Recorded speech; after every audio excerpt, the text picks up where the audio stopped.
Salut à tous, on se retrouve une fois de plus sur SNL le podcast avec un nouvel invité de choix. Vous connaissez la formule, pendant à peu près une heure, on va parler football, revenir sur le parcours de notre invité, voir un petit peu ce qui s'est passé autour de lui, sur son actualité.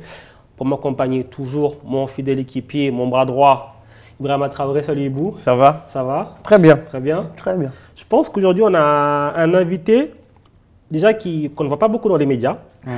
Et de deux, il y a beaucoup de gens qui voulaient avoir de ses nouvelles parce qu'on disait mais qu'est-ce qu'il fait, où est-ce qu'il est, comment ça se passe. Et je pense qu'on va apprendre beaucoup de choses aujourd'hui. Notre invité, il est champion d'Afrique.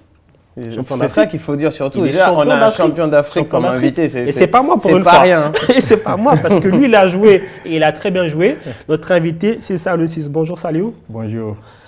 Ravi de t'avoir parmi nous. Ça fait un plaisir. Ça fait plaisir de te voir, ouais. C'est un plaisir. Merci pour votre sollicitation. Et c'est un plaisir pour moi d'être parmi vous. Ah, plaisir partagé. Hein. Et un grand bonjour à M. Tra. M. Tra qui m'a marqué sur le plan football africain. Ah bon? Ouais. Ah ben on va commencer par là alors. On va commencer par là. Pourquoi? Je l'ai regardé, il jouait en Allemagne pendant ce temps. Je le voyais jouer avec sa patte gauche. Je me disais, waouh, quel magnifique gaucher. Je n'ai pas eu la chance de jouer contre lui. J'aurais bien aimé pour pouvoir essayer de défendre sur lui. Moi, j'aurais pas aimé. Hein. il monte. Moi, au bout d'un moment, je lâche. Du coup, il faut revenir. Oui, c'est vrai. En tout cas, franchement, c'est avec un plaisir d'être parmi vous. Ouais, plaisir partagé. Ouais, franchement, plaisir. Merci parce qu'en beaucoup. plus, ça faisait un moment qu'on disait, en tout cas moi je me disais, ce serait bien d'avoir Saliou parce que justement, comme je disais, il y a beaucoup de gens qui ont suivi forcément ton parcours durant la CAN, qui n'ont pas trop su ce que tu as fait après, qui se sont posés beaucoup de questions. Il y a eu aussi la Coupe du Monde et tout. Beaucoup de gens se sont dit, mais attends, qu'est-ce qui devient, pourquoi, etc. Et tout. Je pense qu'on va essayer de revenir sur tous ces faits-là. Avant ça, l'occasion de rappeler que vous pouvez nous suivre forcément sur YouTube, mais aussi sur Spotify, Deezer et Amazon Music pour nous entendre en podcast audio. Et justement, déjà, je voulais commencer un truc tout bête, hein, mais comment ça va depuis tout ce temps? Parce que ça fait quasiment un an que tu n'as pas de club, c'est ça, hein? Ouais. C'est déjà comment tu vas et comment tu as un peu vécu cette période-là? Bon, ça a été difficile. Ouais. Ça a été difficile et puis compliqué. Mais au fur et à mesure du temps, on a pu se surpasser sur tous ces détails. Et on s'est remis dans le travail. Et aujourd'hui, avec le soutien de ma famille et puis tous mes proches, on se dit alhamdoulilah, on continue et qu'on est sur le travail, tout se passe super bien. Positif, donc l'état d'esprit. Positif, dans l'état d'esprit, rien à signaler, quoi. Parce que ce qui est quand même fou, c'est qu'on l'espace, on va remonter à 1 an et demi. Et 1 an et demi, on est en janvier-février 2022, il y a cette CAN. Et je veux dire, quand même, vous marquez avec cette génération-là l'histoire du football sénégalais en remportant le premier titre continental, cette première CAN. Je pense que quelque part, toi, tu es au sommet. Parce que certes, Sadio Mané il est élu meilleur joueur de la CAN, mais Ibou, peut-être tu me diras ce que tu en penses. Je pense qu'après Sadio Mané, les gens étaient quasiment unanimes pour dire que le meilleur joueur de l'équipe, c'était toi. Et à ce moment-là, tu as ton top, quoi. Comment est-ce que toi, déjà, tu as vécu cette CAN-là et ce sacre-là? Ouais, après la CAN 2022, ça a été bien préparé. Parce que depuis en 2019, on perd en finale contre l'Algérie. Depuis là-bas, l'état d'esprit est resté le même. Et on s'est dit que cette finale qu'on vient de perdre contre l'Algérie nous forge encore plus pour mieux préparer la CAN 2022. Et puis depuis là-bas, on s'est dit que voilà, notre seul objectif, c'est en 2022, il faut coûte à coûte la gagner.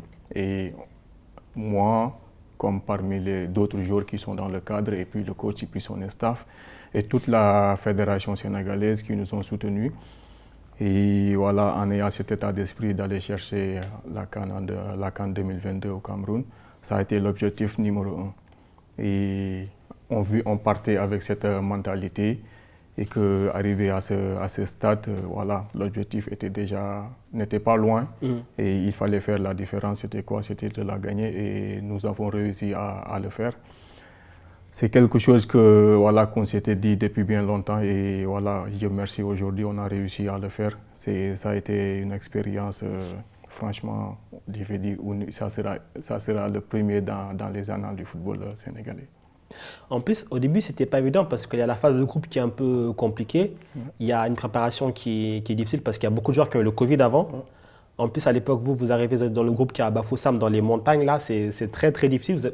Les premiers matchs, c'est compliqué. Le premier match, vous le gagnez à la 94e ou 95e sur un penalty. Le deuxième, c'est le nul contre la Guinée. Il y a beaucoup de critiques au début.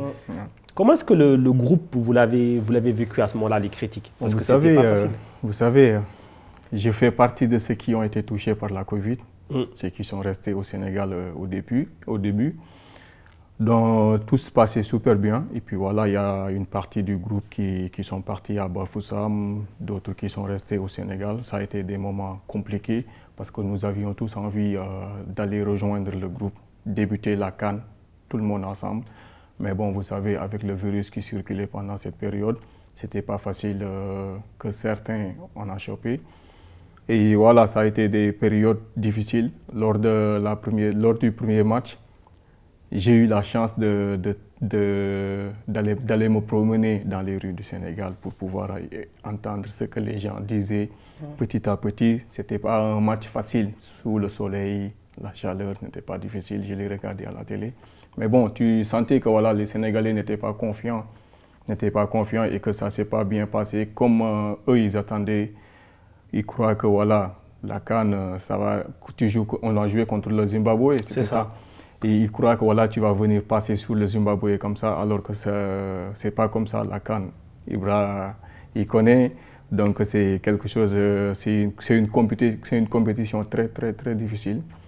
Et on a su surmonter ça. Donc pendant cette période, on a eu la chance, ça nous a pris que 10 jours qui ont été très longs, difficiles. Et voilà, après avoir passé de cette Covid, on traverse un voyage très très long de Dakar à Bafoussam qui ont été très compliqués. Et voilà, notre conviction c'était quoi? D'aller rejoindre le groupe et puis aller défendre les couleurs avec la motivation qu'on avait. Donc ça s'est fait, arrivé là-bas, on a eu une certaine discussion avec le coach et puis son staff. Et puis les circonstances ont fait qu'on devait commencer les matchs contre la Guinée. Et voilà. Pendant ce temps, avec la motivation toujours déterminée de bien défendre les couleurs du pays. Et voilà, on a eu la chance de débuter ce match, on l'a fait et qu'on s'est donné jusqu'au bout et que ça s'est bien passé comme vous l'avez dit. Est-ce qu'il y a quelque chose, est-ce que tu trouves qu'il y a une autre attente? Parce que vous avez fait la finale de la CAN, vous l'avez perdue. Est-ce qu'il y a une autre attente? Et en fait, le fait que tu vois, ces matchs, c'est même victoire contre le Zimbabwe, mais qui n'est pas convaincant. Les Sénégalais, ils attendent autre chose de votre part parce que, je faisais le parallèle, il faut faire attention que ce ne soit pas comme la Belgique de l'Afrique. Il y a la génération dorée, on est toujours proche, mais on ne gagne pas. Donc, est-ce que les gens directement ils se sont dit, là, c'est la dernière chance pour notre génération, donc forcément, on a beaucoup d'attentes? Ou alors vous dites, non, nous, on n'a pas senti ça? Non, franchement, peut-être la population, parce que comme je voulais souligner tout à l'heure, quand je marchais dans les rues, tu entendais les Sénégalais qui disaient que ouais, c'est quoi cette équipe que Aliou Cissé nous a mis, le match était nul, les joueurs ils étaient nuls. Après, sans compter les circonstances du match, ça a été un match très compliqué. Mais après, voilà, nous, les joueurs, on savait que cette CAN allait être une CAN difficile, compliquée sur tous les plans, mais on était déjà préparé à ça. On avait déjà fixé notre objectif et on sait pourquoi nous sommes allés au Cameroun. Et le seul objectif, c'était de gagner. Gagner, bien jouer ou pas bien jouer, ce n'était pas le plus important. Le plus important pour nous, c'était la gagne. Et je crois qu'on l'a si bien fait. Au final, la population ils sont venus vers nous parce qu'il y avait le résultat qui était là, même si après, voilà, ça a été difficile au début. Mais au final, on a réussi à les faire venir derrière nous et puis continuer à pousser leur équipe. L'équipe est montée en puissance. Ouais, Mansour est critiqué aussi. Hein. Après, moi, je suis critique. Après, quand vous avez gagné, il était content. Non, moi, je suis critique. Tous les Sénégalais étaient comme ça. Tous les Sénégalais sont critiques. Mais après, oui, mais c'est l'attente. C'est l'attente qui est énorme. En fait, c'est difficile d'avoir cette équipe avec autant de joueurs, autant de bons joueurs, et se dire, on ne va pas gagner un trophée. C'est pas possible. Tu te dis en fait à un moment donné, mais il faut qu'on gagne un trophée. Après, parce que ça date pas d'aujourd'hui. C'est ça, exactement. Ça date pas d'aujourd'hui. Il y a eu, moi, franchement, le truc qui m'a fait le plus mal, par exemple, c'est la CAN 2017. Ah. Parce que pour moi, 2017, ça date, tu le sais. Oui, j'y étais, j'étais dans le groupe. Franchement, donc, le match contre le Cameroun, tu domines. Et tu vois les minutes passées, tu dis, ça sent pas bon. Ils t'emmènent aux prolongations, c'est ce qu'ils veulent. Ils t'emmènent aux prolongations, tir au but. Et là, tu te dis, c'est fini. Pour moi, 2017, voilà. Après, tu dis, il y a 2017, 2019 finale. 2021, tu dis, attends, si ça nous échappe, mais quand est-ce qu'on va gagner? Parce que la concurrence, c'est difficile de gagner un trophée majeur. C'est ça aussi. Et d'ailleurs, c'était lequel le match le plus dur? Peut-être tu vas me dire la finale, forcément, mais de cette CAN-là.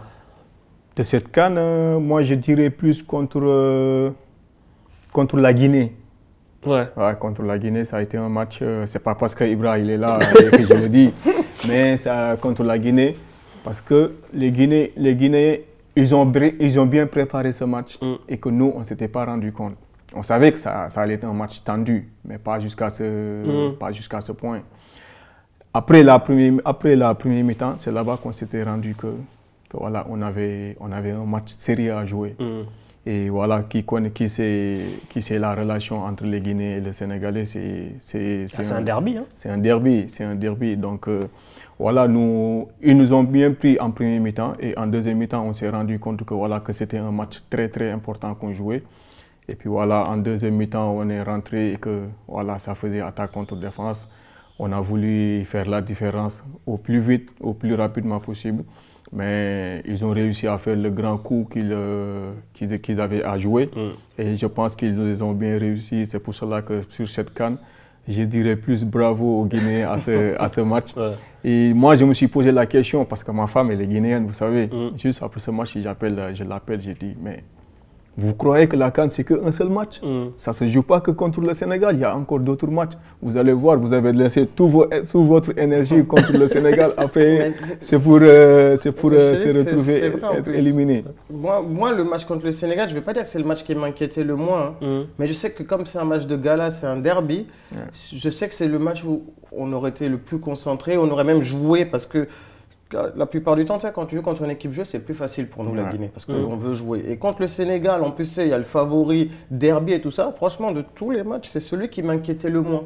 J'avais plus peur des matchs contre le Zimbabwe, contre la Gambie, je ne le sentais pas. Je dis, parce que tout est fait pour. Ça ne nous va pas. Mais c'est vrai que contre le Sénégal, surtout la première mi-temps, on a été très bon. Bon, du coup, il y a donc après ce match contre l'Égypte. Finale, le titre. Après, voilà, une fois qu'on est sorti des matchs de poule, on savait qu'à Bafoussam, l'humidité, c'était pas facile et que voilà, le groupe était atteint à un moment donné physiquement. Physiquement, on était fatigué et il fallait qu'on change d'environnement. Et une fois arrivé sur Yaoundé, là-bas, le climat était meilleur par rapport à Bafoussam. Et que voilà, on a eu un peu de 2 jours de fraîcheur où on a vraiment tout laissé. On a même oublié le foot, on était concentré sur autre chose. Et depuis là-bas que tout a basculé. On s'est dit que voilà, aujourd'hui on a de la fraîcheur, on a bien récupéré et il va falloir montrer pourquoi nous sommes là. Notre CAN vient de débuter. C'est un autre tournoi, c'est vrai. Ça change. Tu l'as senti en tant que supporter. Après les poules, moi je vois un autre Sénégal ça même dans le totalement, jeu totalement. En difficulté pendant les poules. J'ai l'impression que c'était un peu en mode, là physiquement on est juste, donc on va faire ce qu'on peut faire, pas trop non plus se griller. Et par contre après une fois qu'on a récupéré, maintenant on lâche les chevaux. Non, franchement après les matchs de poule, tous les autres matchs que nous avons abordés, on l'a pris avec notre motivation, avec l'envie de ce qu'on avait envie de mettre en place. On se disait ce qu'on avait à se dire à l'entraînement et pendant le match, voilà, chacun sait ce qu'il a à faire et qu'est-ce qu'il faut apporter. Et on sait que voilà, nous, on est fort dans ça, on va venir, on va imposer ça et qu'on sait que l'adversaire va déjà avoir des idées sur l'équipe du Sénégal parce que voilà, c'est pas facile. Tu vas les chercher haut ou tu vas rester à les attendre. C'est deux choses où, quand tu as ça dans la tête déjà dès le départ, c'est compliqué. Et nous, on savait ça et on en profitait aussi pour venir imposer notre rythme de jeu. Et à chaque fois on le faisait, ça marchait. Donc, on insistait là-dessus. Alors, la finale contre l'Égypte, quand vous arrivez en finale, il y a ce penalty très tôt, d'ailleurs c'est toi qui le provoque. Sadio le rate. Le match continue. Les 90 minutes se finissent. Prolongation, ça continue. Vous arrivez au tir au but. Est-ce que dans les têtes, vous ne vous dites pas, justement, toi tu étais là en 2017, j'étais là en 2019, et tu te dis pas, attends, on ne va pas quand même nous échapper une troisième fois. Franchement, est-ce que vous partez de confiance sur la séance de tir au but? Vous savez, moi, ce qui m'a beaucoup plu avec cette génération, avec le groupe que nous avions, à aucun instant, nous étions inquiets. À aucun moment, on s'est inquiété, on s'est posé des questions négatives, non. À la veille du final, j'étais avec Idrissa Gueye, Sadio Mané, et puis Ismaïla Sarr, Cheikhou Kouyaté dans ma chambre. Parce que dans ma chambre, on faisait le thé, on discutait, etc. On parlait du match. On se dit, voilà, le match, ça va se jouer comme ça. Soit on va les mettre un but très tôt dans le match. Ce qui aurait pu être le cas. Ils vont sortir, on va les exploser. Oui. C'est la décision qu'on voulait. Soit ils vont défendre tout le match et nous sommes préparés pour aller faire les tirs au but. Il n'y avait pas de souci. Donc du coup, à chaque, on venait à l'entraînement, à chaque avant la séance ou à chaque après séance, on était là. On tirait des pénaltys, ça tirait des pénaltys, ça tirait des pénaltys, ça tirait des pénaltys. Ça veut dire qu'on était prêts sur tous les deux plans. D'accord. Mais là, ce qu'on voulait vraiment, c'est de les mettre le but très tôt. Vrai, ouais. Comme ça, le match allait être un match qui allait s'ouvrir de partout. Et on sait que s'ils nous laissent des espaces derrière eux, c'était avec la vitesse d'Ismaïla Sarr de l'autre côté, et puis Sadio Mané. Et ça allait nous faciliter plus la situation. Mais vu qu'après, voilà, on sait que l'Égypte... Moi j'étais inquiet. Ouais. Quand ça vient jusqu'au pénalty et qu'il y a un pénalty qui est manqué par Sadio Mané et que je sais que la décision, ça va revenir à un des deux joueurs. Si on va loin, c'est soit lui, soit Salah. Il y a beaucoup de trucs. Et pendant la séance, je ne sais pas si tu as dû le voir, il y a un moment, Sadio Mané, il est tout seul. Bah oui. Ouais. Il n'est plus avec les autres. Ouais. Et moi, là, je commence à avoir peur. Je dis, est-ce qu'il n'est pas en train de cogiter? J'espère pas. Parce que je vais dire un truc technique, hein, vraiment. Moi, je sais comment Sadio Mané tire un pénalty. Ouais. Et dans cette circonstance, je sais exactement comment il va tirer le pénalty. Tout le monde savait. Très fort. Et oui. Voilà, sur le côté. Et je me dis, le gardien, il est bien dans son match. Il fait un gros match. Il ne devait pas être là. Vous avez déjà perdu en finale. Et à ce moment-là, franchement, hein, pendant la séance de tir au but, moi, je ne suis pas confiant. Je veux que le Sénégal gagne, hein, mais je doute. Ben, écoute, c'est ça. Moi, quand Edouard Mendy fait l'arrêt sur le 4e penalty, je commence à hurler, je dis c'est fini, on va gagner. Parce que je dis, Sadio, il ne va jamais rater 2 pénaltys. Je sais qu'il va tirer comme ça en plus derrière, mais je me dis, même si Gabaski va là-bas, il ne va pas arrêter le boulet de canon qu'on va mettre Sadio. J'en suis mais persuadé. D'ailleurs, oui, c'est vrai que Sadio, au début, il est tout seul. Après, vous venez tous autour de lui. Non, mais après voilà, arrivé à ce stade, après, c'est normal. Parce que Sadio, avant tout, c'est qu'un être humain. Il avait la pression. Et voilà, ils y pensaient déjà à son premier penalty manqué. Tout ça, si tu y penses, après, c'est normal. Tu te sais que voilà, tu es le dernier tireur à arriver à ce stade. Qu'est-ce qui va nous arriver? À des moments donnés, voilà, nous, on était tous confiants quand Bouna Sarr, il loupe son penalty. On savait qu'avec quoi qu'il arrive, Edou, il va nous faire arrêter un penalty. Donc, voilà, par coup de chance, l'autre, il tire, il manque.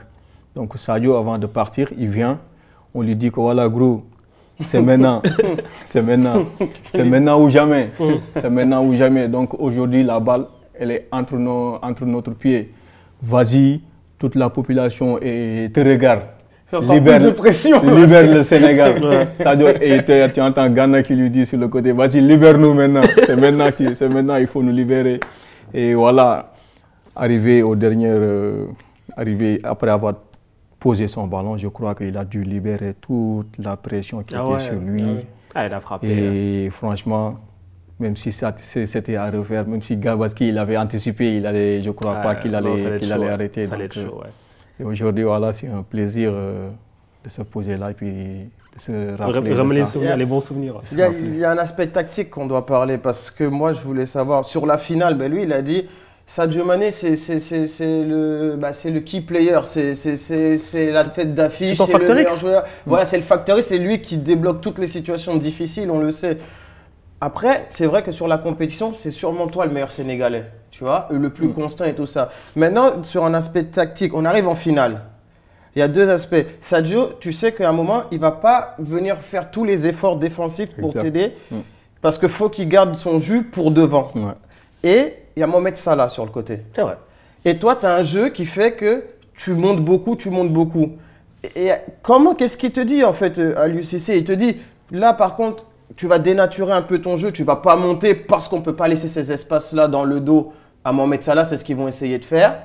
Où il dit, oblige-le à lui faire des efforts défensifs, tu dédoubles Sadio, mais ce que tu as fait justement, c'est-à-dire, moi je veux savoir tactiquement, c'était quoi la consigne qu'il t'a donnée? Parce que finalement, tu es entre deux, tu peux vite arriver dans la situation, tu ne sais pas quoi faire. Est-ce que j'y vais? Est-ce que je reste? Est-ce que j'apporte? Ou est-ce que je me découvre? Ouais. Vous savez, en aspect tactique, moi déjà personnellement, sans en avoir parlé avec Sadio Mané, ni avec le sélectionneur, je me suis posé des questions. Je me suis dit, là, on joue l'Égypte en finale. Il y a Momo Salah sur mon côté. Qu'est-ce qu'il déteste le plus? Je me dis, qu'est-ce qu'il ne fait pas naturellement? J'ai juste vu Sadio Mané de suite. Je dis, c'est quelqu'un, offensivement, si tu lui laisses un peu d'espace, il va te mettre ce que tu ne veux pas. Donc Sadio Mané, qu'est-ce qu'il ne fait pas? C'est quelqu'un qui défend. Il défend, mais il ne le fait pas régulièrement, comme tu le dis. Je me dis, si Sadio Mané ne défend pas régulièrement, ça veut dire Moussa Salah, il fait pareil. Encore moins. Les deux, ils jouent la carotte. Donc je me dis, c'est un match où défensivement, il faut être d'abord là. Avant tout, je suis déjà défenseur. Mais dès que j'aurai l'occasion de le faire défendre, je vais m'en profiter. Et je sais que si tu te retrouves de l'autre côté, pour après attaquer, il te faut encore du jus.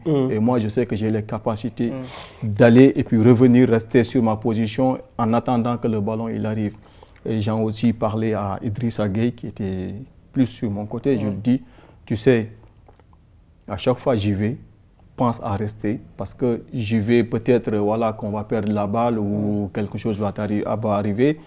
Comme ça, au moins, toi, tu serais là pour couvrir en attendant que nous... Il y avait Ghana qui revenait aussi, Abdou Diallo aussi qui... Avec Ghana, après, voilà, j'en ai parlé aussi à Abdou Diallo. Mais ce qu'on s'était dit avec Sadio Mané, je dis, je sais que tu ne vas pas défendre tout le temps. Ça ne pose pas un problème parce que moi, je suis là pour défendre, je vais défendre pour toi. Mais dès que tu as l'opportunité de leur faire mal, n'hésite pas. Comme ça, ça va nous soulager, ça va nous permettre encore de plus, voilà, rester dans notre match et puis... avoir la tranquillité. Et je dis qu'à chaque fois j'ai l'opportunité, j'ai l'occasion de venir, sache que je serai là pour te donner un coup de main. Après, la décision te revient. Si tu me le mets, tu me le mets. Si tu ne me la mets pas, après voilà. Là, c'est une autre décision. Mais sache que tactiquement, le match, moi personnellement, je l'avais pris comme ça. Après, bien sûr que Sadio m'a donné aussi certaines clés. J'en ai parlé aussi au coach. Et voilà, je crois que ça nous a souri. Ça nous a bien souri. Il y a quand même une action, il fait peur en fin de match. Là, quand il frappe, heureusement qu'il y a Doumbé parce que c'était chaud. C'est là que tu vois, tu ne peux pas lui laisser beaucoup de secondes. C'est un sacré joueur quand même, au Salah. Et du coup, là, il y a ce sacre. Là, vous êtes au sommet du football africain, du football sénégalais. Et puis, vous êtes chacun sur votre nuage, mais il faut revenir en club. Et en club, ça ne se passe pas très bien sportivement. Parce que malheureusement, c'est la saison où Nancy va être relégué en national, ce qui est déjà un petit tremblement de terre pour ce club-là. Comment est-ce que déjà toi, tu as vécu cette fin de saison-là? Vous savez, ça a été difficile. Après avoir été champion d'Afrique, je viens en club et que voilà, avec toute confiance que j'avais, que j'en étais convaincu que la barre allait se redresser. Au final, voilà, on se retrouve en national. Ça a été très, très compliqué pour moi. Donc, je me disais, mais qu'est-ce qu'il faut faire? Qu'est-ce qu'il faut faire? Parce qu'après, en Nancy, vous savez, on avait un groupe moins expérimenté, très jeune. Et voilà, je crois que de très bons jours, mais on n'avait pas les clés pour rester en Ligue 2. Et ça a été très très compliqué, ça a été comme ça du début jusqu'à la fin. C'est vrai. Et ça a été très compliqué. Je me disais que si jamais on veut rester en Ligue 2, il va falloir qu'on change les comportements. Il va falloir qu'on se donne encore plus.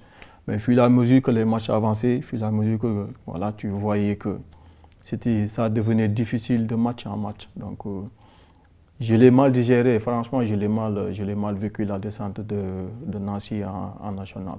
Parce que je me dis, voilà, là je suis champion d'Afrique et de l'autre côté je viens en club, ça ne va pas. Qu'est-ce qu'il faut faire? Franchement, avec toute l'expérience que j'ai appelé l'équipe, j'ai appelé le groupe. On parlait de ça, ça discutait avec les cadres, etc. et tout. Mais à chaque match, par manque de chance, par des coups de chance, tu prends des buts où il ne fallait pas. Et nous tous, on sait qu'en Ligue 2, voilà, quand tu prends des buts comme ça, après derrière pour revenir, c'est compliqué. Et à chaque fois, ça nous arrivait. Donc c'était franchement quelque chose que j'ai mal vécu. Et en plus, donc voilà, Nancy descend. Toi, à l'époque, tu es en fin de contrat. Ouais. Donc c'est une situation qui est particulière. Ouais. Parce qu'il y a beaucoup de gens qui se disent, bon, ben, c'est bon, ça, lui, il est en fin de contrat, Nancy descend, il va gérer, il va en plus sortir d'une bonne cadre, machin et tout. Beaucoup de gens ont pensé ça, moi le premier. Hein. Et il y a ce mercato-là qui arrive, donc ce mercato d'été 2022, et il n'y a pas de club. Il n'y a pas de club. Pourtant, je suis sûr, tu as eu des touches, tu as eu des choses, des machins, mais qu'est-ce qui a fait que finalement, à la fin du mercato, tu signes nulle part? Vous savez, moi personnellement, je n'arrive même pas à l'expliquer. Ouais. Moi personnellement, ça m'a choqué. Je me suis dit, wesh, qu'est-ce qui m'arrive? Qu'est-ce qui arrive, quoi? Qu'est-ce qui se passe? Mais vous savez, comme vous l'avez bien dit, après avoir été sacré champion d'Afrique, moi je me disais que voilà, j'avais tout, sportivement, j'avais fait tout ce que j'avais à faire pour pouvoir me trouver un autre club où j'allais me relancer.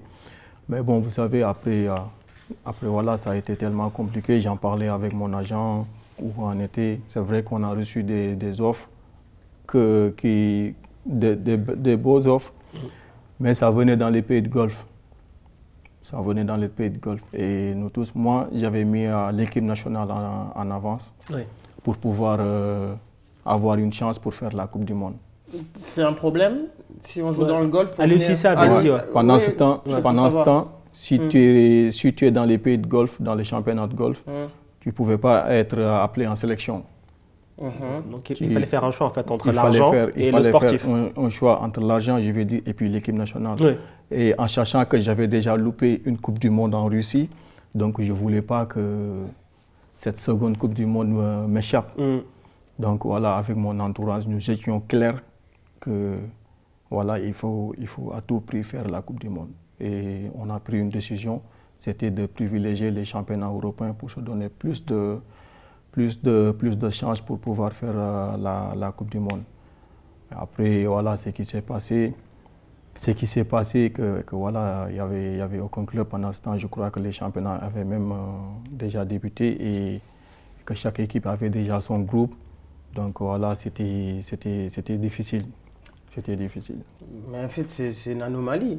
Tu peux pas sortir. Même lui, il n'arrive pas à l'expliquer, tu dis. C'est pour ça que c'est Julien, lui, il n'arrive pas à l'expliquer. Nous, on essaie de l'expliquer, lui, il n'arrive pas à l'expliquer. Mais c'est vrai, c'est incroyable. Tu sors d'une CAN où tu gagnes, tu es le meilleur à ton poste. Tu te dis, franchement, l'été, tu te dis, ah bah ouais, Mais est-ce que, alors, dans ce cas-là aussi, c'est pas un piège de se dire, on enlève toutes les options qui sont finalement les pays du Golfe pour se concentrer sur l'Europe? Et au final, c'est à double tranchant, puisque tu perds, tu ne vas pas dans les pays du Golfe parce que tu priorises, ta priorité, c'est l'équipe nationale. Mais d'un côté, au final, bah, tu te retrouves sans club. Parce qu'il n'y a personne qui te prend en Europe, donc il n'y a pas aussi d'équipe nationale. Faut voir. Mais après aussi, ce qui se après, passe, c'est quoi? Ça a été difficile. Ça a été difficile parce que Ibra, ce qu'il vient de souligner, c'est la vérité. On a voulu participer au mondial. À cause de ça, on a laissé les offres qui venaient des pays du Golfe. Après, voilà, je me disais que c'était un choix qu'il fallait faire. C'était un choix qu'il fallait faire. Peut-être on pouvait en discuter avec le coach avant de refuser les offres.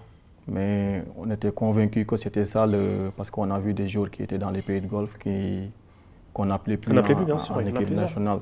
Donc en se disant que pourquoi, si moi je pars dans les pays de Golfe, est-ce qu'il va m'appeler? Alors qu'il y en a, ils étaient dans les pays de Golfe, ils ne sont pas appelés. Donc après, voilà, on a pris un choix clair avec mon entourage. On a dit qu'on va privilégier les championnats européens pour avoir une chance pour y aller à ce mondial. Parce qu'après, donc voilà, ça c'est pendant l'été, il y a le rassemblement de septembre, donc avant la Coupe du Monde, c'est les matchs contre Bolivie et Iran. La Bolivie, ouais. Et donc là, il y a la liste qui tombe et les gens, avant que la liste tombe, les gens ils se disent, Saliou Ciss, il n'a pas de club. On connaît Aliou Cissé, les gens se disent, est-ce qu'il va l'appeler? Est-ce qu'il ne va pas l'appeler? Parce que s'il l'appelle, il aura appelé un gars sans club, ça va faire un précédent. Mais en même temps, si Saliou il n'est pas là, qui va jouer à gauche? Parce que quand même, mine de rien, tu t'es imposé en sélection à ce poste d'arrière-gauche parce qu'il y a beaucoup d'arrière-gauche qui ont été testés. Exact. Il y a beaucoup de gens qui ont pensé qu'ils vont arriver, ils vont passer au-dessus de Saliou Ciss. Mais finalement, toi, tu es titulaire à ce poste-là. Il y a ce mois de septembre. Et à ce moment-là, est-ce que tu penses que le coach va t'appeler ou est-ce que vous avez une discussion ou même pas? Non, franchement, moi, je m'étais concentré sur ma préparation et en même temps laisser mon agent faire son travail, c'est de me trouver un club. Mais moi, j'étais à l'académie pendant ce temps, là où j'ai été formé à Jean Bart. Oui. Donc, j'ai fait toute préparation nécessaire qu'un joueur professionnel fait en club. Je l'ai fait à l'académie et que ça s'est super bien passé. J'en ai fait des matchs de préparation en se disant que pendant ce regroupement, que le coach allait m'appeler parce que j'avais ça en tête et que j'étais prêt. Donc, septembre, tu pensais qu'il allait t'appeler? Je pensais qu'il allait m'appeler. Je me suis dit, voilà, il ne faut pas que le coach m'appelle et que je ne suis pas prêt. Donc, en tant que professionnel que je suis, je sais qu'en toutes circonstances, il va falloir que je sois prêt. Donc, j'ai fait les préparations comme je devais le faire, comme d'habitude que je fais en club, et que ça s'est super bien passé. 5 jours, si je ne me trompe pas, 4 jours avant que la liste sorte, j'ai eu l'appel du coach, on en a parlé, on a discuté. Il m'a dit, ouais, vu que la situation en ce moment, que voilà, je ne compte pas t'appeler. Après, le choix lui revient. Je lui dis, voilà, c'est vous le sélectionneur. Je vous laisse le choix, je respecte votre choix. Si vous vous dites que je n'ai pas de club, si tu n'as pas de club, tu n'es pas sélectionnable en équipe nationale. Et que je comprends super bien, parce qu'avec l'équipe nationale du Sénégal à l'heure là où ils sont, il ne peut pas se permettre d'appeler n'importe comment les joueurs. Après, voilà, c'est un moment qui a été aussi, qui commençait aussi à un peu m'étonner. Parce que j'ai commencé aussi à avoir des doutes. Je dis, qu'est-ce qu'il attend? Mon agent, qu'est-ce qu'il attend? Il en est où avec les clubs? N'empêche, on a eu des discussions. Il me donnait souvent de ses nouvelles. Les clubs, ça se disait, ça discutait. Mais après, voilà, j'ai fait la préparation comme il fallait. Et que pendant ce moment, le coach, il ne m'appelle pas en sélection. Après, j'ai continué à faire mon travail. J'ai continué à m'entraîner jusqu'à ce que rien n'est arrivé. Mais je n'ai jamais baissé les bras, j'ai toujours continué à travailler. À quel moment est-ce que tu sais que tu ne vas pas faire la Coupe du Monde? Parce que je pense qu'avant le mois de novembre, tu le sais peut-être, non? Tu te dis, vu qu'il ne m'a pas appelé en septembre, si entre-temps je n'ai pas trouvé de club, ça va être compliqué. Moi, je me disais jusqu'au dernier mois, pour moi, j'allais faire la Coupe du Monde. Jusqu'au dernier moment, je me disais que j'allais faire la Coupe du Monde. À une semaine avant la liste, avant qu'il sorte la liste, bon, il y avait un contrat que je devais signer en Espagne avec le club Grenada qui vient de monter à la Liga. Là. Ça n'a pas pu se faire. C'est là-bas que je me suis dit peut-être que les choses, à ce moment... C'est pas quand ils ont limogé leur entraîneur? C'est ça, exactement. Parce que ça, l'histoire, elle est folle. Parce qu'en fait, ça, tu ne sais pas. Je peux raconter ou pas? Vas-y, tu peux, bien sûr. Je me renseigne. Parce qu'en fait, justement, il doit signer à Grenade. Et je crois que tout est OK quasiment. Non, mais vous êtes à Grenada, à 2 semaines, on va dire à 2 semaines, on avait 1 mois devant nous avant la Coupe du Monde. Je reçois un appel du coach, le coach de Grenade qui m'appelle, il me dit, ouais, ton profil, depuis 6 mois, je cherche à t'avoir. Tu vois, déjà là, ça te déjà là, le coach, il me dit, salut, depuis 6 mois, je cherche à avoir tes coordonnées. Mais à chaque fois, je demande, on me dit qu'il y a un agent sur ton dossier, il y a un agent sur son dossier. Alors que tous les agents qui avaient mon dossier, n'avait pas l'autorisation, n'avait pas une autorisation. Après, je ne sais pas, vous savez, aujourd'hui, les agents, ils peuvent se permettre de prendre nos dossiers, aller montrer à un club. Ouais, même des fois dire je représente, puis après une fois qu'ils ont un truc, il n'y avait pas de mandat, il n'y avait rien du tout. Je dis, ah, écoute, moi je ne savais pas et que, voilà, que ça fait 6 mois que tu cherchais mes coordonnées. Il me dit, ouais, mais ton profil m'intéresse et je te veux à Grenada. Je dis, ok, il n'y a pas de souci. Pendant ce temps, je suivais toujours mes programmes d'entraînement avec mon préparateur physique. Et que voilà, que j'étais prêt à rejoindre un groupe et puis commencer à jouer. Donc il me dit, ok, j'ai déjà parlé de toi au président, que les choses vont bien se dérouler. Moi, d'ici 2 jours, je te rappelle, je t'envoie ton billet pour que tu viennes faire ta visite médicale, on voit, etc. et tout. Si tout va bien, tu signes de suite. J'ai dit, ok. Donc du coup, dans ma tête, je me disais que enfin quelque chose qui arrive à 1 mois de la Coupe du Monde, je vous dis. Donc, à 2 semaines, j'entends pas le coach. Et il me rappelle, il me dit, là je rentre en réunion, j'en parle avec le président, je sors, je te rappelle. Il ressort, il me dit qu'il a été viré. Il a été viré. Il me dit, ouais, salut, je suis désolé. C'est incroyable. Il me dit, ouais, salut, je suis désolé, mais c'est pas une bonne nouvelle que je vais t'apporter, mais là j'ai été limogé. J'ai dit, mais... C'est complètement faux. Qu'est-ce qui... Là, il y a tout qui s'écroule, là. Donc, j'étais abattu. Ouais. Je me suis assise directement sur mon canapé. Je dis, mais qu'est-ce qui est en train de se passer en ce moment? Je me suis posé des questions, je dis, vas-y, vous savez quoi? Je pose mon téléphone, je mets mes chaussures, je pars courir. Je suis sorti pour comme évacuer, ça, je suis allé au parc, j'ai fait 45 minutes de footing et je suis rentré. Quand j'ai vu mes enfants, j'ai oublié tout ça. Mais dis-moi, pendant la période où tu n'as pas de club, hein, et que tu espères être quand même pris en sélection, tu vois, parce que moi, quand tu dis ça, moi, je peux comprendre à l'UCC, tu vois. Là, on parle d'une grande sélection qu'est le Sénégal, tu vois, qui va à la Coupe du Monde. Comme signal, tu ne peux pas te permettre de faire ça. Tu vois ce que je veux dire? Moi, c'est comme ça que je le vois, tu vois. Mais pendant toute cette période, tu es en contact avec le coach. Ouais. Est-ce que, et ça ne vient pas, cette discussion de dire, coach, pour l'instant en Europe, il n'y a pas grand-chose, il y a les pays du Golfe. Est-ce que c'est une opportunité?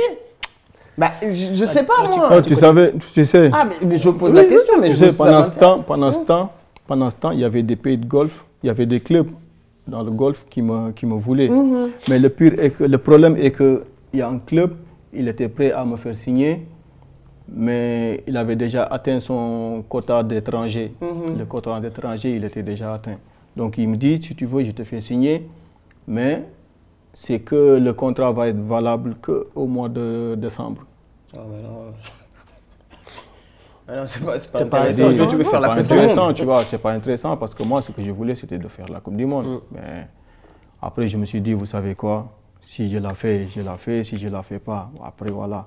Le sort a encore écharné sur moi pour une 2e fois. Et puis aussi, il y a un truc, justement, comme tu disais, tu t'entraînais à Djambar. Il y a beaucoup de gens qui se sont dit, mais salut, il a été formé à Djambar.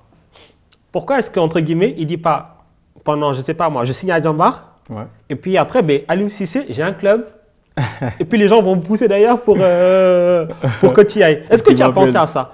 Non, vous savez, après, voilà, j'ai fait ma préparation à l'académie avec le coach. Souvent, on s'est changé, on discutait. Souvent, on parlait de la préparation pour la Coupe du Monde, etc. et tout. Mais cette option du championnat local n'a été jamais validée avec le coach. À l'UCC, hein? Ça n'a jamais été validé. Avec le coach, on en a discuté, mais ça n'a jamais été validé. Donc, juste mettre des précisions là-dessus. J'ai entendu beaucoup de choses qui disent qu'il pouvait faire un retour dans le championnat local, signer même pour Djambar ou au Casa Sport, etc. et tout. Mais cette décision n'a pas été validée. Donc, ça veut dire que si tu avais signé, que ce soit à Djambar, Casa Sport, Teungueth FC ou peu importe, pour lui, ce n'était pas un niveau assez élevé, d'accord, pour te prendre. Pour moi, à ce que je pense, pour moi, c'était ça. Mais vu que ça n'a pas été validé, je dis pourquoi le faire? À un moment donné, j'y pensais. J'y pensais comme tout le monde le disait. J'en ai pensé là-dessus, j'en ai discuté avec mon entourage. Mais si cette option n'a pas été validée, je ne vais pas débarquer comme ça à Djambar pour leur dire que voilà, faites-moi signer, il faut que j'y aille à la Coupe du Monde. Alors, bah, du coup, ben, je pense que là, on arrive à novembre, donc la liste tombe, pas de Coupe du Monde. Et c'est un coup dur, double coup dur, parce que d'ailleurs, tout à l'heure, tu le rappelais, déjà, jouer une Coupe du Monde pour un joueur, c'est énorme. Avoir l'occasion d'en jouer deux, c'est du luxe. Avoir l'occasion d'en jouer deux et n'en jouer aucune, parce qu'en 2018, tu t'étais blessé à la cheville, c'est ça? À la veille, ouais. À la veille de la Coupe du Monde. Ouais. Du coup, tu rates deux Coupes du Monde. Mais comment est-ce que tu... Moi, franchement, moi, je suis pas sportif de haut niveau, donc je n'ose même pas imaginer. Mais parce que, je sais pas, c'est une consécration. Parce qu'en plus, tout ce chemin, c'est pour arriver à la Coupe du Monde. Ah, mais après, comme vous l'avez dit, c'est avant tout, je me dis que voilà, Saliou, c'est déjà... Je suis un être humain. Oui. Et franchement, ça a été vraiment difficile, compliqué pour moi de louper une seconde Coupe du Monde. Ça a été très, très difficile. En dehors de ça, voilà, sportivement, avec tout ce que j'ai fait, tout le sacrifice que j'ai fait, la CAN, les qualifications, toute l'énergie que j'ai donnée pour en arriver là, et qu'on me dit que voilà, au final, je ne vais pas faire la Coupe du Monde. Ça a été difficile, j'ai souffert là-dessus. Mais après, au dernier moment, je vois qu'il y avait mon petit frère qui a eu l'occasion de la faire. Donc après, voilà, au fur et à mesure, j'ai continué à travailler. Je me suis remis dans mes entraînements, continué à travailler. Quoi qu'il arrive, je me dis, voilà, ce n'est pas le moment de baisser les bras. J'ai continué à faire mes entraînements, suivre mes programmes. Et au fur et à mesure, arriver à cette belle Coupe du Monde, voilà, j'avais déjà tout évacué et puis me transformer en 12e supporter, pousser mes gars à mieux défendre les couleurs. Tu as regardé les matchs? Ouais. Qu'est-ce qu'on a pensé de la Coupe du Monde du Sénégal? Je pense que la Coupe du Monde, voilà, ça a été moins. Parce qu'on ne s'attendait pas quand même à se faire éliminer. Sur ce score-là, en tout cas. Sur ce score-là, déjà. Déjà, sortir dans les matchs de poule, c'était déjà quelque chose qui était déjà fixé. C'est un objectif qui était déjà fixé. Mais après, je respecte l'équipe l'Anglais. Mais je crois que nous, on avait mal joué notre coup. Le coup, ça n'a pas été bien joué. J'ai vu tout le match, ça a été un match difficile contre une bonne équipe anglaise. Et je crois qu'on pouvait être meilleur que ce qu'on a montré. Surtout que le Sénégal a les occasions en premier. Ouais. Donc, c'est la manière. Ouais, c'est la manière, c'est pas le fait de sortir contre l'Angleterre, où c'est pas un scandale. Non, c'est pas un scandale. Ouais. Mais c'est vrai qu'à ce moment-là, tout le monde se dit, il va y avoir un vrai match, ça va rivaliser. Tu vois, et tu dis que si le Sénégal passe, c'est pas non plus une énorme surprise. Ouais. On est arrivé au moment avec cette équipe, même si évidemment c'est une autre Coupe du Monde sans Sadio, faut le dire. Ouais. Tu arrives au moment où tu dis ils vont rivaliser contre eux. Et moi, ouais, c'est vrai que tu t'es un peu de déception par rapport à ce match-là, en tout cas la manière. Je vais perdre un truc. Non, remis dans la Coupe du Monde. Non, pas du tout. Non, je voulais revenir en fait, tu vois. Donc il y a cette période-là, voilà. Donc le mercato d'été, il se passe rien. Il y a eu cet épisode-là où peut-être tu aurais pu signer dans un club du Golfe, mais finalement tu devais attendre décembre. Tu devais signer à Grenade. L'entraîneur se fait limoger. Il y a des gens qui parlent en ton nom, mais en fait, tu ne les as jamais mandatés. Il y a le mercato d'hiver aussi, où ça ne bouge toujours pas. Il y a beaucoup de gens, je pense, qui parlent et qui remettent en question ton entourage sportif et tout. Est-ce que toi, pendant toute cette période, quelle relation tu avais avec tes représentants et qu'est-ce que vous êtes dit au final? Parce que je pense qu'il y a beaucoup de gens moi je vois beaucoup les réseaux sociaux qui disent oui, Saliou il est mal entouré, il est mal conseillé et tout. Mais toi déjà, qu'est-ce que tu penses de ce que les gens disent de ça et quelle relation est-ce que vous avez, quelle discussion est-ce que vous avez eu par rapport à toutes ces situations? Vous savez, quand les situations se passent comme ça, les gens qui ne connaissent pas, qui ne sont pas à l'intérieur, ils disent que leur avis. Ouais. C'est que leur avis, ils vont donner. Moi, j'ai tout vu, puis voilà, je me disais que ce que ça ne concernait pas, ils disaient que leur avis. Et peut-être tu vas valider ça, peut-être tu ne vas pas valider ça. Mais je sais qu'avec mon entourage, qui se sont donné le maximum d'eux-mêmes pour me retrouver quelque chose. Après, voilà, depuis longtemps, j'ai été professionnel, j'ai travaillé avec pas mal d'agents, mais je sais que l'agent avec qui j'ai travaillé, il a fait de son mieux, il a fait de son max pour me trouver quelque chose jusqu'à aujourd'hui, là où nous sommes. Il est en train de se donner, on se donne main à main et puis voilà, toute décision qu'on prend, on le prend ensemble. Donc, moi, je suis d'accord avec ce que tu dis, mais quand même, entre d'où tu sors pour arriver jusqu'à ce mercato, être libre, ce qui devrait en temps plus un avantage, jusqu'à maintenant, mais tu es sans club. Et c'est pas normal, tu vois ce que je veux dire? Moi, je sais pas, tu vois ce que je veux dire? Oui, alors il y a de la confiance ou quoi que ce soit, mais il y a quelque chose qui, pour moi, j'arrive pas à comprendre encore. Il y a quelque chose pour moi qui est pas normal. Je suis désolé, tu peux pas sortir d'une compétition comme ça. Et en plus, après, tu joues, donc tu es compétitif, tu vois ce que je veux dire? C'est que tu continues à jouer. Tu fais partie des meilleurs, et 1 an et demi après, il n'y a toujours pas de club. Moi, je pense qu'il y a un problème quelque part. Oui, c'est ce que je me suis dit. Je dis, il y a un problème. Peut-être, je me dis, il y a un problème. Comme vous l'avez si bien dit, il y a un problème. Je dis, qu'est-ce qui ne va pas? Il fait les démarches, il a des entretiens, ça discute, mais ça reste que dans le mode discute. Ça n'avance pas. Je dis, mais qu'est-ce qui cale? Je dis, qu'est-ce qui cale? Après lui, voilà. À chaque fois, il est en discussion avec un tel club, et il me dit, il m'informe. Après, voilà, si après il n'y a plus de nouvelles derrière, je dis après, voilà, peut-être, je me dis, c'est le bon Dieu qui le décide comme ça. Mais si ça ne dépendait qu'à lui, moi, je sais qu'il tenait vraiment à m'apporter quelque chose avec, tu l'as dit, avec la belle CAN que je venais de faire, avec la saison qui s'est passée, j'étais libre, fin contrat. Donc je me dis qu'il y avait forcément quelque chose qui devait nous arriver. Mais après, je ne m'attendais pas à ce que les situations arrivent jusqu'à là. Comment tu l'as vécu, tu le vis, cette situation de 1 an maintenant, sans jouer, sans club? Je veux dire, en plus pour un joueur pro, pas de vie de vestiaire, pas de vie de groupe, tout ça. Comment est-ce que ça a été quoi le quotidien de Saliou 6 en dehors des périodes où tu as pu être à Djambar, t'entraîner, tout ça? Comment est-ce que déjà tu l'as vécu moralement et qu'est-ce que tu as fait pour Après, j'en ai profité. Je suis resté au Sénégal pendant 4 à 5 mois. J'en ai profité avec ma mère, mon père et puis mes amis qui sont là-bas, etc., mes frères et sœurs. Et à un moment donné, voilà, je me dis que les filles devaient reprendre l'école. Je suis rentré avec mes enfants. Et aujourd'hui, le quotidien, c'est je fais mes entraînements. Lundi, j'ai une séance. Le mardi, j'ai 2 séances, comme d'habitude que je fais en club. Et que voilà, il n'y a que le week-end que je suis en manque de compétition. Mais sinon, au niveau d'entraînement, je crois que je suis du même niveau que j'étais en 2022. Et voilà, en dehors de mes entraînements, il y a la famille, il y a mes filles avec qui je passe tout mon temps si je ne pars pas à l'entraînement, qui enlève le stress, tu vois, qui enlève le stress dans ma tête, sinon tout se passe super bien. Mais maintenant, par contre, toutes les options sont ouvertes. Ouais, maintenant, après, on est dans une situation où il faut ouvrir toutes les portes.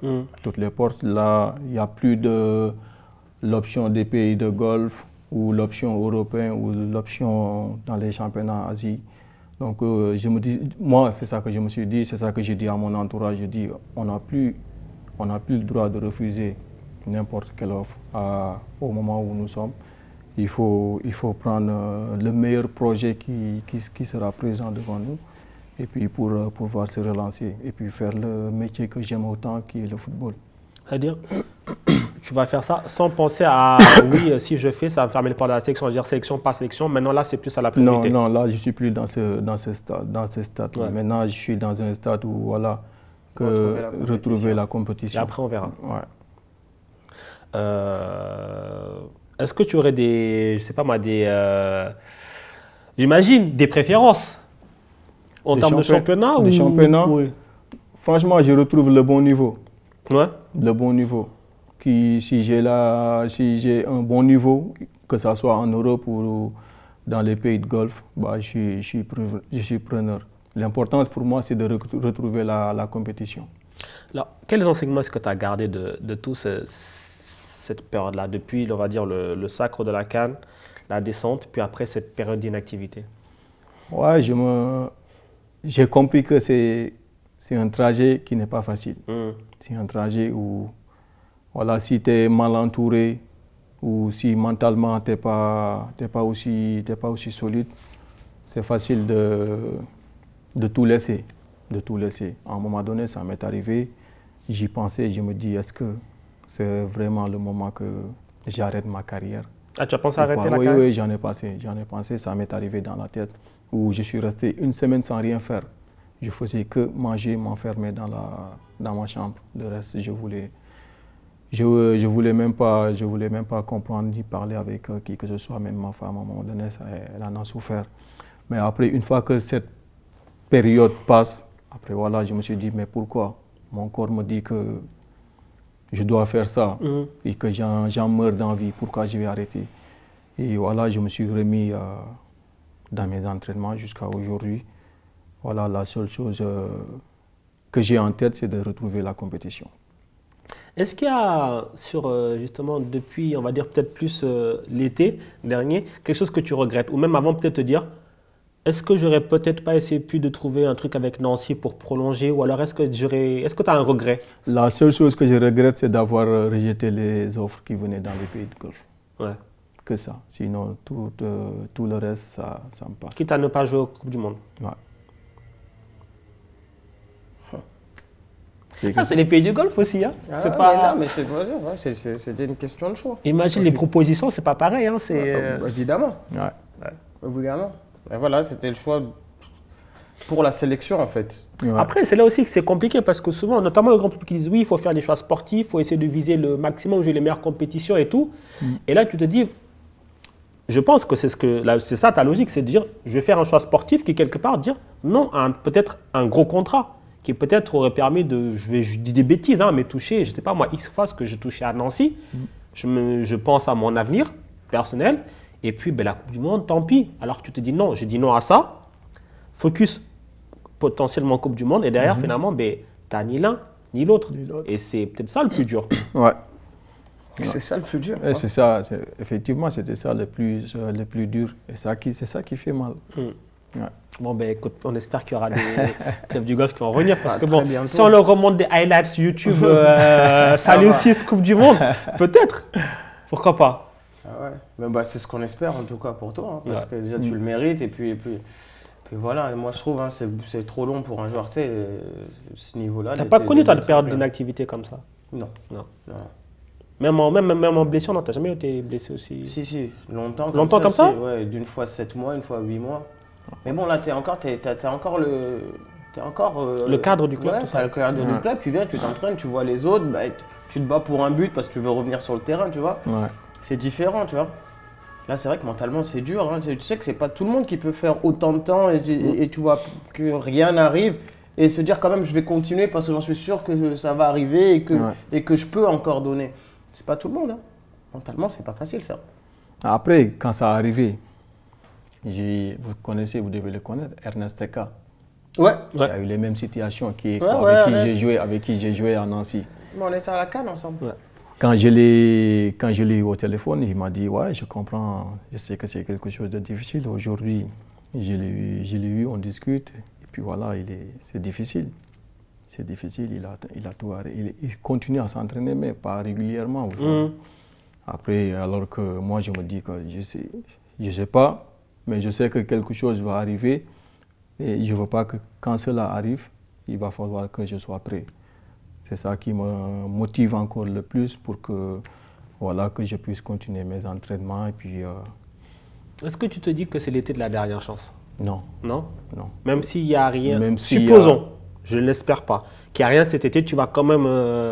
Même s'il n'y a rien pour cet été, moi, je suis quand même motivé à faire mes entraînements. Parce que rien que d'aller m'entraîner, je prends du plaisir. Ça m'aide sur beaucoup de choses. Déjà, mentalement, ça me donne encore plus de courage, ça me force encore. Donc, je me dis que même si j'en ai discuté en plus avec ma femme, qui me dit, si jamais rien n'arrive pour cet été, je dis, j'y pense même pas. Pour moi, quelque chose va arriver. Si tu veux continuer, en tout cas, c'est l'état d'esprit qu'il doit avoir et il a tout à fait raison. Sinon, c'est-à-dire que quelque part, peut-être si tu commences à le penser, si tu le penses, c'est là que tu abandonnes déjà. Je dis, ça ne me traverse même pas dans la tête. D'accord. Et je ne veux même pas que tu m'en parles. L'essentiel est que je sais que quelque chose va m'arriver et ça trouvera que je serai prêt. Même s'il faut aller entre guillemets, parce que mine de rien, toi, tu as quand même acquis un statut tu as une longue carrière professionnelle, une certaine longévité en club, notamment dans les clubs français. Tu as un titre de champion d'Afrique. Même si là, on va dire forcément, oui, salut, ça fait 1 an, il n'a pas joué, je ne lui fais pas signer comme ça, je le prends à l'essai. Tu accepterais? Il n'y a pas de souci. Je serais prêt à aller faire. Comme un gars de 18 ans qu'on va prendre à l'essai? Non, mais c'est vrai, c'est... De toute façon, je considère que quand ils me verront arriver, ils sont déjà au courant de mon statut. Oui. Et une fois que je me mets dans le terrain, je sais qu'ils vont me voir d'une autre manière qu'un jeune de 18 ans qui vient pour faire des essais. Ça, j'en suis sûr et convaincu que ça ne va pas se passer comme ça. En tout cas, on espère qu'il va se passer quelque chose cet été alors. Et un retour au Sénégal? Avec la sélection? Non, pour jouer dans le championnat. Ou même pas qu'au Sénégal, en Afrique, il y a des équipes qui sont très compétitives. Pourquoi pas? Je dis non, mais je suis sérieux. Quand tu regardes, il y a des clubs en plus qui payent très bien. Et qui sont très compétitifs. Moi, ça va, c'est aussi une option. Pourquoi pas? C'est une option. Après, des clubs ambitieux qui vont jouer la Ligue des Champions ou la Coupe CAF, etc. Et tout, pourquoi pas? Ouais. Après, c'est une... On va le ramener à Oroya. Ton club en perd des vitesses. Laisse mon club tranquille. Ton club en perd des vitesses là. Alors, salut, avant de se quitter, on a un classique qu'on fait avec tous nos invités. On leur demande de nous concocter leur 11. Leur 11 types. Alors, toi, tu as joué à Valenciennes beaucoup, Nancy beaucoup, beaucoup la sélection. Remarque, tu as quand même côtoyé pas mal de joueurs en sélection. Est-ce qu'on ne ferait pas ton 11 de la sélection du Sénégal? Parce que je ne pense pas que tu vas dire que les joueurs de 2021. Je ne sais pas, j'ai un doute. Les 2 joueurs de 2021? Non. Par rapport à tous les joueurs à qui tu as joué en sélection, ton 11 type. Mais 11 types? Ouais, des équipes du Sénégal. Avec qui tu as aimé jouer? Moi, y compris dedans? Si tu veux. Lui se met dedans dans ses 11. Direct.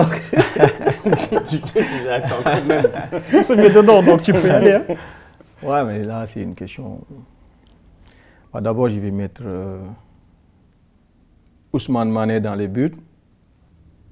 Ça remonte déjà, Ousmane Mané, ouais. Ousmane Mané. Je connais pas. Tu vois? À droite, je mets Lamine Gassama. Ouais. Comme 2 axes centraux, je mets Karambo et Kalidou Koulibaly. Moi à gauche. Voilà mon gars, c'est ça. Moi à gauche. Et j'aurais mis Idrissa Gueye au milieu. Ouais. Idrissa Gueye, Papa Ndiaye. Ouais. Ah, il met ses gars de Djambar. Non, mais après, c'est pas ça. C'est pas mes gars de Djambar, mais après, je dis sur le plan, Papa Ndiaye, sur le plan percussion, et puis sur le plan récupération aussi, c'est quelqu'un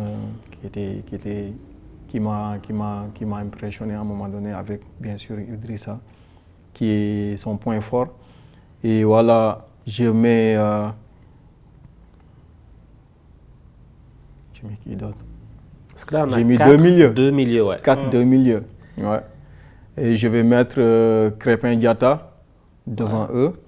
Et sur les côtés, je mets Ismaïla, Sadio Mané. Et puis en pointe, je mettrai un finisseur. Je mets Papi Cissé. Ah, c'est une bonne équipe. Hein. Et franchement, la charnière Koulibaly, Kara, j'en ai rêvé. Je voulais l'avoir en sélection. Kara, c'est celui qui est à Saint-Etienne. Hein? Non, c'est lui qui a Non, ça c'est Bayal Sall. Ah. Il a fait Anderlecht, Kara. Oui, je vois, c'est qui. Les deux étaient passés par Anderlecht. Je vois. À Nantes, lui. Oui. Ils ont joué les deux à Genk. À Genk, voilà, c'est ça. Et ça, franchement, je m'étais dit, quand Kalidou Koulibaly avance en sélection, malheureusement, c'est un rendez-vous manqué, mais je m'étais dit, cette charnière-là, ça aurait été impressionnant. Mais c'est après, c'est les deux qui ont fait la CAN 2017. Ils ont joué ensemble à la CAN 2017. 2017? Ouais. Koulibaly? Ouais. Ah ben ouais. En 2017, ils étaient. Ouais, mais pas beaucoup. Ils sont pas beaucoup. Ouais, c'était que. Sur la durée, quoi. Sur la durée, ouais. Après, c'est les deux aussi qui ont fait les éliminatoires de la Coupe du Monde en Russie. Puis après, Kara, il choisit d'aller justement dans le golf et voilà. C'est juste après la Coupe du Monde. Ouais. Il va dans le golf et après il n'est plus appelé, c'est ça? Ouais. Donc, mais en tout cas, c'est un beau 11. Ben, salut, merci en tout cas d'être venu répondre plaisir. présent à notre invitation. Je pense que nous, déjà, nous, on en a beaucoup appris. Ouais. Et ceux qui vont regarder aussi vont en apprendre beaucoup. Peut-être on a répondu à pas mal de leurs questions. Si vous en avez d'autres, on va le réinviter. On va noter vos questions et il va y On va le répondre. réinviter Et puis, il aura un club. ouais. C'est ce qu'on lui souhaite. Non, mais sérieusement. Ouais. Et si vous me le permettez, Ouais. je lance juste un message. Vous savez, en ce moment au pays, le climat politique est un peu tendu. On est en train de traverser des moments compliqués. Je tenais juste à faire un appel à la jeunesse, à la population sénégalaise, d'apaiser la situation et de revenir dans le calme, au paix, parce que c'est ce qu'on connaît au Sénégal, qui est un pays de la teranga, qui dit teranga dit la paix. Donc je tenais vraiment à les lancer ce message pour que les jeunes puissent apaiser la tension en ce moment et d'essayer de trouver autre solution et ne pas s'en prendre comme ça, à saccager ce qui est notre bien et pour mieux préserver notre beau pays qui est le Sénégal. Ce sera le mot de la fin. On Ce se sera le rejoint mot à de la toi. fin. On s'arrête là et voilà. Mais écoutez, on pense à tous les Sénégalais et puis voilà. Que voilà, il faut la vie avant tout et puis voilà, il faut préserver ce beau pays qui est le Sénégal. Ouais. Ciao tout le monde.